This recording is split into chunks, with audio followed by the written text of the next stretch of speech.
최근에 제가 몇 명 받은지 아세요? 피디님? 아니요. 놀랄 겁니다. 저희 숙소에 명이 왔어요. 안녕하세요. 숙박에 계신 숙신입니다. 네, 숙신님 안녕하세요. 네, 안녕하세요. 오늘은 그 외국인 손님을 받으면 수익이 왜 2배가 되는지, 저 같은 숙박 초보들은 외도민업에 대해서도 상당히 궁금하고요. 어떤 식으로 등록하고 좀 진행하면 좋을지에 대해서 한번 여쭤보도록 하겠습니다. 이제 피디님이 또 숙박업에 관심이 있으시고 제가 이렇게 피디님을 알려드리면서 이 영상을 찍으면 참 좋겠다. 예, 그 생각이 드네요. 에어비앤비 등록은 여러 가지 숙소들이 등록을 할 수가 있어요. 뭐 호텔도 등록을 할 수가 있고, 여러분들이 알고 있는 뭐 모텔도 등록할 수가 있고요. 그리고 여러분들이 생소하겠지만 이 호스텔이라는 것도 등록할 수가 있고, 뭐 농어촌 민박업, 그리고 외국인 도시 민박업 이들이 있어요. 근데 여러분들이 잘 알고 있는 에어비앤비라고 하면 이 외국인 도시 민박업을 얘기를 하거든요. 이 도심에서 할 수 있는 가장 소규모의 숙박업을 외국인 도시 민박업이라 하는데, 이 외국인 도시 민박업은 외국인만 받을 수가 있습니다, 원래. 네. 근데 여기서 우리가 특례라는 게 있는데, 우리가 나라에서 한시적으로 내국인을 받을 수 있도록 또 법을 또 하나 만들어 놨어요. 그래서 1년 동안 내국인을 180일 정도 받을 수 있게 만들어 놨거든요. 뭐 하여튼 제도는 이렇게 있습니다. 근데 아까 우리 PD님이 말씀하신 것처럼 이 외국인으로 어떻게 하면 2배의 매출을 더 낼 수가 있는지, 그 질문에서 먼저 이렇게 등록 가능한 숙소의 종류를 먼저 말씀을 드렸고요. 그럼 어떻게 해서 매출이 2배가 되냐? 핵심은 평일을 많이 채울 수 있는 게 외국인입니다. 내국인은 평일에 안 와요. 내국인은 평일에 일을 해야 되잖아요. 예, 그래서 평일에 안 오죠. 그래서 많은 숙박을 하시는 분들이 이 평일을 어떻게 채울 것인가가 가장 이 수익의 매출의 핵심인데요. 그 중에 중심인 외국인입니다. 외국인은 평일이 되었던 주말이 되었던 우리 한국에 놀러 오기 때문에 이 주말이랑 평일에 묶어서 연박, 뭐 2박 3일, 3박 4일, 뭐 5박, 6박, 7박을 예약을 한단 말이에요. 그러면 기본적으로 우리가 한 달이라는 캘린더 중에서 뭐 6박을 예약을 해요. 그러면 우리는 이미 평일에 평일이 총 22일이거든요. 주말이 총 8일이고요. 22일에서 만 6박 중에서 이 손님이 평일을 4일을 예약했다 쳐요. 그러면 20일 중에서 4일이나 예약을 했어요. 이렇게 외국인 손님이 몇 사람만 오게 되면 이 평일 예약이 금방 차버리는 거예요.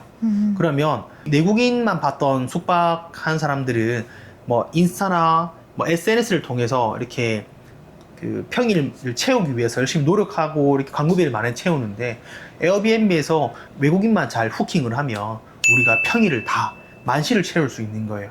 그렇게 하게 되면 내국인에서는 매출이 뭐 100만 원밖에 안 나오다가 만시를 채워서 200만 원, 2배나 벌 수 있는 효과가 되는 거죠. 그럼 여기서 저는 좀 궁금한 게, 외국인을 받기 위해서는 외도민업을 따로 등록을 해야 되는지, 실제로 얼마나 어려운지가 좀 궁금합니다. 일단 어렵게 시작을 하면 정말 어렵고요. 네, 쉽게 시작하면 너무 쉬워요. 너무 뻔한 말 같은데, 쉬운 거는 정말 이게 전부예요.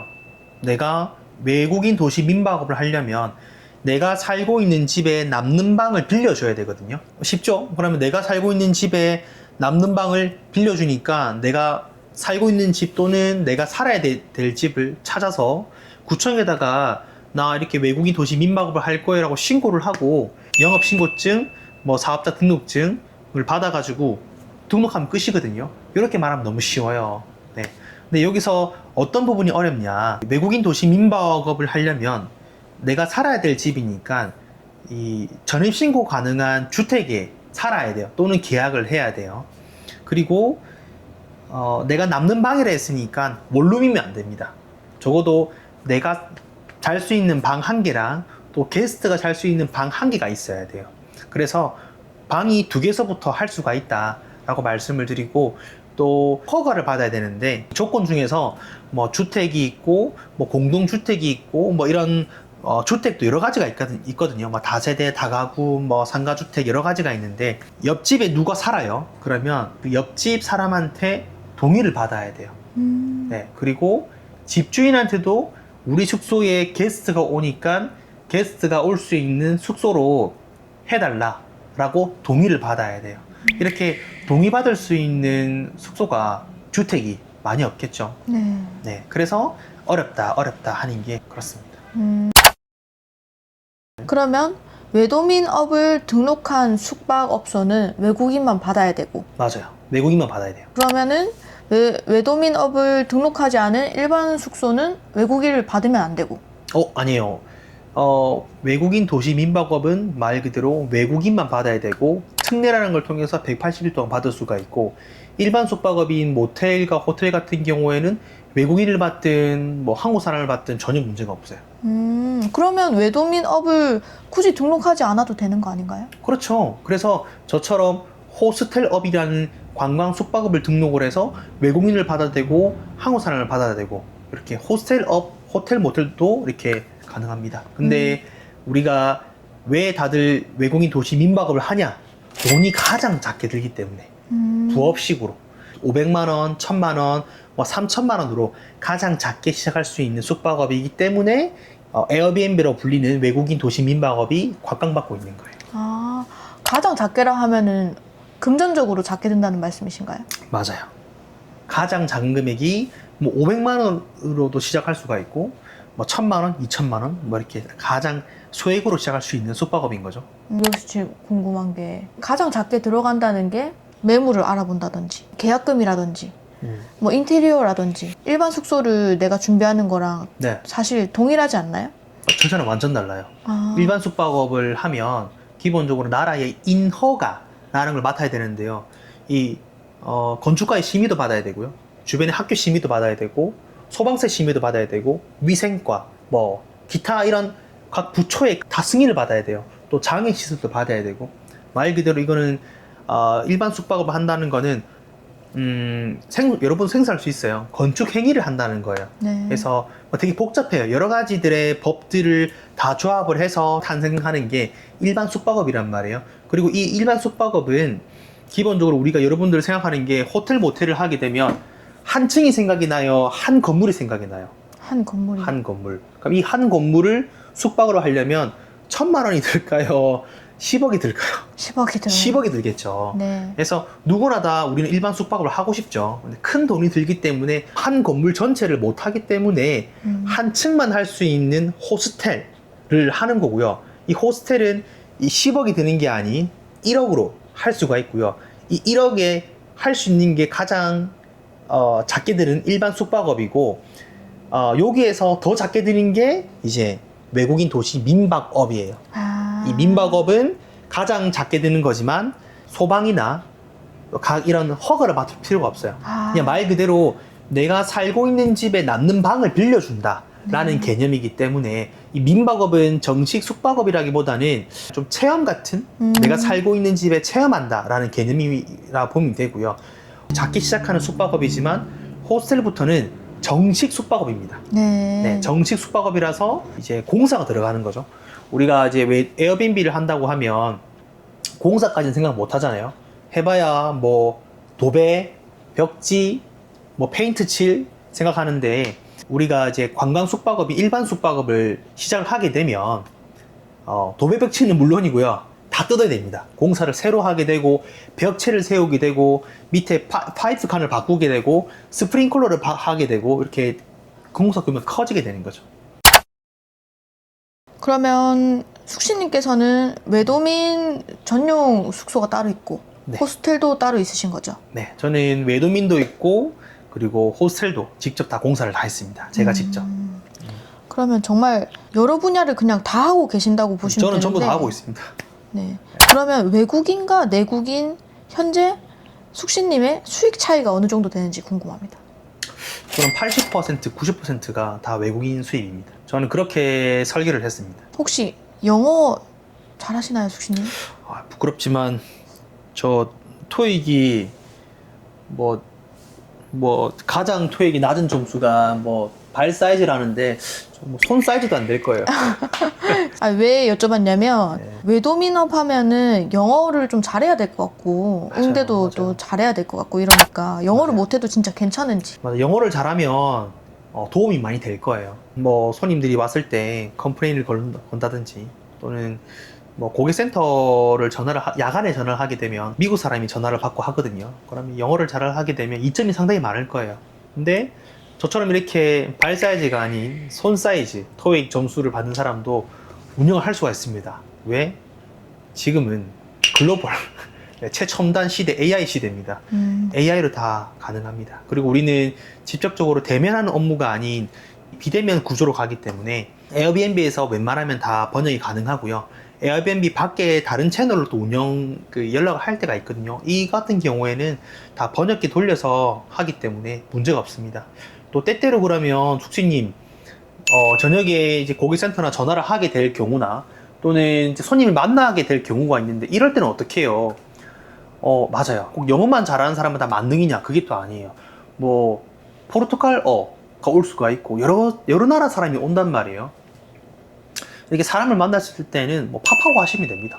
팝하고 돌리셔가지고 응대 바로 하면 뭐 저는 지금까지 9년 동안 운영을 하면서 한 번도 문제가 된 적이 한 번도 없었습니다. 국적별로 게스트 특성이 다른 게 있는지.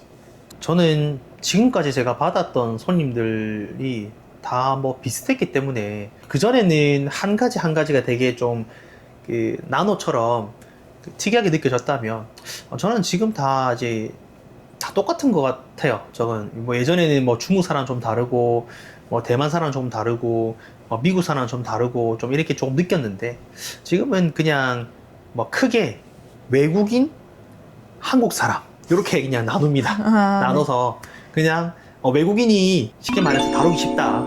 엄청 쉬워요. 그러니까 대화가 안 통하니까 이 사람들도 답답해서 말을 잘 안 해요. 네. 그래서 메신저로 다 통하고 그리고 외국인분들은 대체적으로 그 나라 사람들이 우리나라처럼 유교 사회가 아니기 때문에 친절하지 못하단 말이에요. 네. 뭐 저는 왜 해외를 많이 안 나가봐서 모르겠는데 뭐 음식을 시키면 뭐 1시간, 2시간이 기본이라 하더라고요. 네.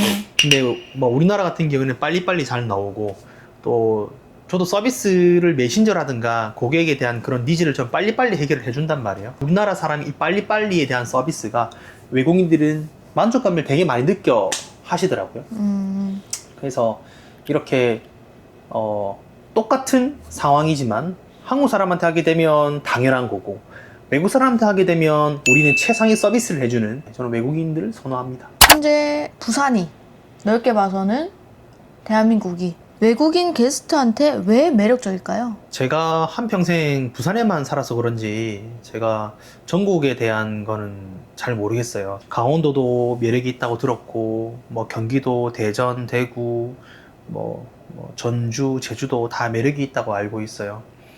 뭐 저는 부산 사람이니까 저희 지역을 전 자부시라고 느끼는 게 말 그대로 전국에서 제2의 도시고 해안과 도심이 아울러져 있는 이 도심이기 때문에 그것 때문에 사람들이 많이 놀러 온다 하더라고요. 이 도심과 해양이 섞여 있는 곳이 전 세계에도 몇 개 없다 하더라고요. 그런 게 부산의 매력이고 또 외국인들로부터 제가 전달받은 게 그 벽화마을 이런 것들이 외국인들한테 우리는 이 전쟁 통해서 만들어졌던 그런 환경인데 외국인들한테는 이제 그런 역사적인 거를 또 볼 수가 있고 그 역사를 통해서 이 부산이 만들어진 이 과정들이 되게 매력적으로 느껴지는 것 같더라고요. 현재 그 외국인 그 관광객들의 베스트 순위가 좀 궁금합니다. 찾아오시는 국가별 순위. 우리 부산에서 외국인 관광객의 1순위는 대만입니다. 네. 우리가 그 공항에 비행기가 왔다 갔다 하는 것만 봐도 대만 사람들이 가장 많고요. 네. 그 다음에 뭐 일본인데 사실 가장 입국을 많이 하는 게 부산에서는 일본이라 되어 있어요. 근데 에어비앤비를 가장 많이 이용하는 사람은 대만 사람입니다. 네. 네. 왜냐면 일본 분들은 특징이 돈을 별로 좀 잘 안 쓴다고 합니다. 돈을 좀 잘 안 쓴다고 하고 올 때 호텔에 잔다든지 올 때 또 몇 명 안 오고 뭐 한두 사람씩 소규모로 온다 하더라고요. 근데 대만 사람 같은 경우에는 올 때 가족 자유여행이 엄청 많아요. 최근에 제가 몇 명 받은지 아세요? 피디님? 아니요. 놀랄 겁니다. 저희 숙소에서 28명이 왔어요. 네. 28명. 28명이 한 번에 저희 숙소에 오는 거예요. 네. 저희가 층별로 몇 개가 있는데 네. 숙소 다 예약을 하는 거예요. 아, 이렇게 대만 사람들이 가족여행을 부산에 정말 많이 온다. 예, 그래서 이 그 가족 숙박 형태인 에어비앤비가 대만 사람들한테 인기가 많을 수밖에 없다라고 말씀드리고 싶습니다. 참고하면 좋겠네요. 네. 오늘은 외국인 손님을 받으면 수익이 2배인 이유와 외도민업에 대한 등록, 그리고 얼마나 다른지에 대해서 좀 알아봤는데요. 수신님께서 따로 이제 외도민업을 좀 준비하고 계신 분들 좀 많을 거라고 생각됩니다. 한마디 뭐 해주시고 싶은 말씀 있으시면 부탁드립니다. 제가 지난번에는 계약을 잘 해야 된다라고 말씀을 드렸는데요. 이번 시간대에도 뭐 이제 세 부류를 말씀을 드리면, 처음 이제 계약하기 전 사람들은 앞전하고 똑같이 계약서를 잘 적고 무조건 계획을 잘 해야 됩니다. 아니면 저처럼 쫓겨납니다, 여러분들. 철거당하고. 네. 그리고 이제 막 그 매물을 찾으셔서 에어비앤비 등록하시는 분들은 첫 한 달이 정말 중요합니다. 이 첫 한 달이 우리 숙소의 색깔을 결정하는 어마어마하게 중요한 시기입니다. 이 시기를 잘못 놓치면 저 같은 경우에 숙소를 그냥 삭제하라고 합니다. 네, 그래서 첫 한 달을 정말 잘 만드셔야 된다. 알고리즘이 우리를 학습할 수 있는 시간이기 때문에 우리를 잘 학습할 수 있도록 한 달 동안은 정말 잘 등록을 잘 하고 운영을 해야 된다 말씀을 드리고, 또 기존에 운영하고 있는 계신 분들은 이 영상을 보시는 분들은 잘 하시는 분도 계시지만 기존에 매출이 정체가 되신 분들이 많이 보실 거예요. 그러면 우리가 에어비앤비 보면 인사이트라고 있거든요. 네, 인사이트 가게 되면 우리가 뭐 전환, 그리고 이런 노출도 이런 걸 볼 수가 있어요. 이런 수치를 보면서 우리 숙소가 노출이 지금 얼만큼인지 확인을 할 수가 있습니다. 그래서 내 숙소의 인사이트를 보면서 우리 숙소가 어떤 게 문제일까라고 좀 생각을 해보시면서 객단가를 높일 수 있는, 또는 평일에 예약을 잘 채울 수 있는 방법을 여러 가지 제 영상을 보면서 많이 시도해 보시면 좋을 것 같습니다. 그러면 다음 시간에 네. 좀 더 유익한 내용으로 한번 찾아뵙는 걸로 하시죠. 네. 여러분들 감사합니다. 구독과 좋아요는 이 숙신에 큰 힘이 됩니다. 응원 부탁드립니다. 구독과 좋아요 눌러주세요. 구독 부탁드립니다. 부탁드립니다. 좋다.